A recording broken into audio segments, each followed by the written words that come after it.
Yes up! Good morning! Thanks God, it's Friday. So on the way tayo sa meeting ng corporate lawyer natin. So time check 11 AM. So punta tayo sa House of Lechon. May meeting sa House of Lechon. Gusto ko lang paano sa inyo appliance.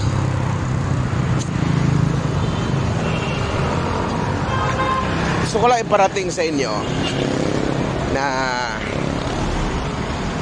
kung ikaw nahihirapan ka sa paggawa ng negosyo mo dahil ang daming mga rason, personal, pamilya, basta daming hadlang. Kung iintindihin natin, valid naman, pero lahat yan kailangan nating lampasan kung gusto nating makuha natin ang pangarap natin through our business.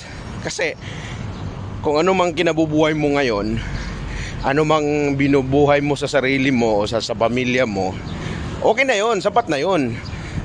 Kung kontento ka lang dyan. Pero kung gusto mong madagdagan, kailangan mo talaga dumaan sa mga pagsubok, labanan ng mga hamon sa buhay para madiskartehan mo na itong negosyo na ginagawa mo, lalo na sa pagni-network,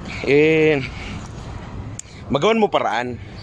Konting oras, dagdag effort, you'll reap that pagdating ng panahon. Kaya tuloy-tuloy lang, huwag kang tumigil.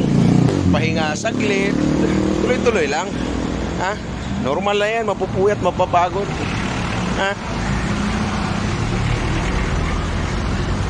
Kung hindi mo pa naranasan ng mga ganyan, ganun talaga realidad ng buhay, magnegosyo ka man o hindi.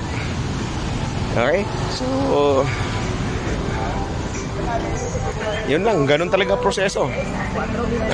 Kaya nga may training para matututo ka Umattend ka ng training, manood ka ng mga magandang videos nakaka-inspire, mayroon kang matutunan. Hindi yung puro na lang sayaw ng mga sexy.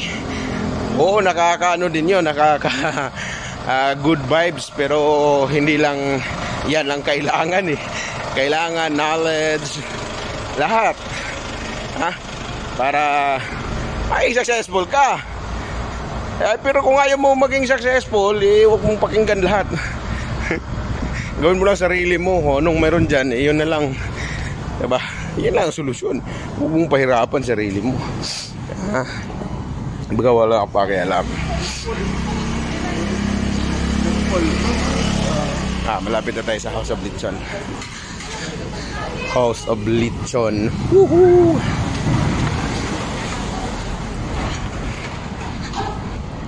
Yan House of Lechon na yan.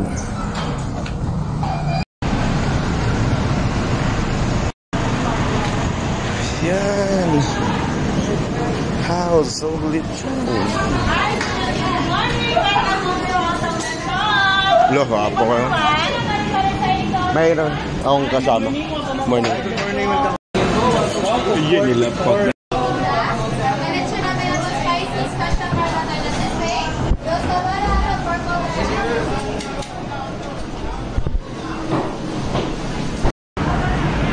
Meeting adjourn.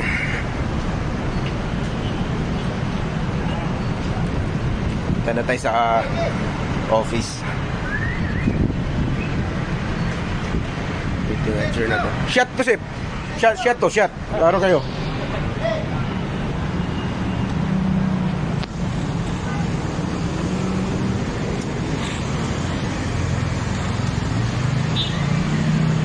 Yun lang for today, appliance again.